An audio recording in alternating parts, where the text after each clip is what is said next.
I think I will take it into two parts. One activity being that if mining happens as a standalone activity and I have a charge which is created only for mining activity.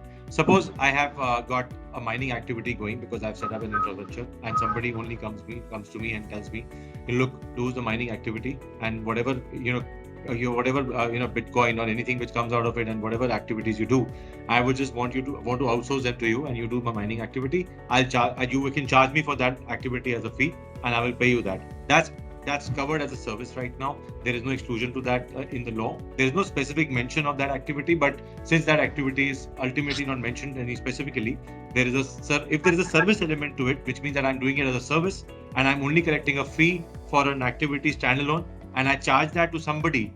That depends on what is the loading of this activity on.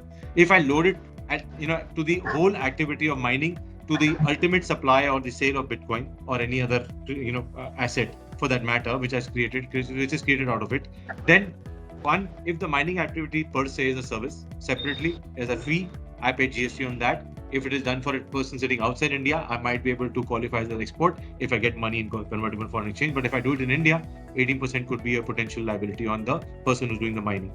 However, if I ultimately, because ultimately mining results in a emergence of a asset which is being ultimately sold, and I load all of my cost of mining into that, then I'll have to see whether an asset which is ultimately the VDA or the crypto or anything akin to that is supplied as a goods or services, which is what we are waiting clarity on. But the view which I wanted to put on the table for all the participants is that government is very actively looking at three criteria to determine the taxability under GST. Number one, that this ultimately results in a supply of, say, akin to speculation or any activity akin to that, which is taxable at the highest rate of 28%. Probably may not be the case because ultimately, if it results in a supply of goods or services, it ultimately reduces the liability to about 18%. And if government is looking at that kind of taxation, they'll also have to look at the valuation of that, because if the whole value of the crypto asset is taxed as such on GST, it's a huge potential liability on each of the supply. If you look at the definition of goods under GST today, supply covers everything. We talked about it, Badri talked about it. It is a transfer, exchange, any sale, all of that is covered as supply. But the moot point is, how will it get treated as goods or services is what is important. If it is treated to be goods, and what is not covered as taxation is money. Unless this qualifies as money in any form, you will ultimately not get out of taxation under GST.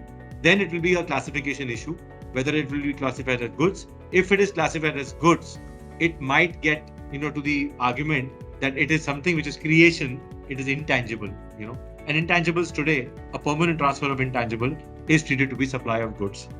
And if that is the coverage of these assets today, whether it's NFTs, whether it's crypto, anything to that effect, if it is resulting in treated to be goods, there is a potential 18% liability of GST even today, because there is no clarity.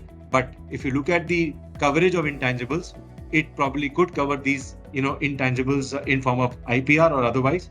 And if that is the case, and if there being no exemption on these, there could be a potential liability. But we need to wait for that clarity from the government. It would be better for the government to clarify as the classification to be goods or services. And if it is either of them, then taxation arises in some form.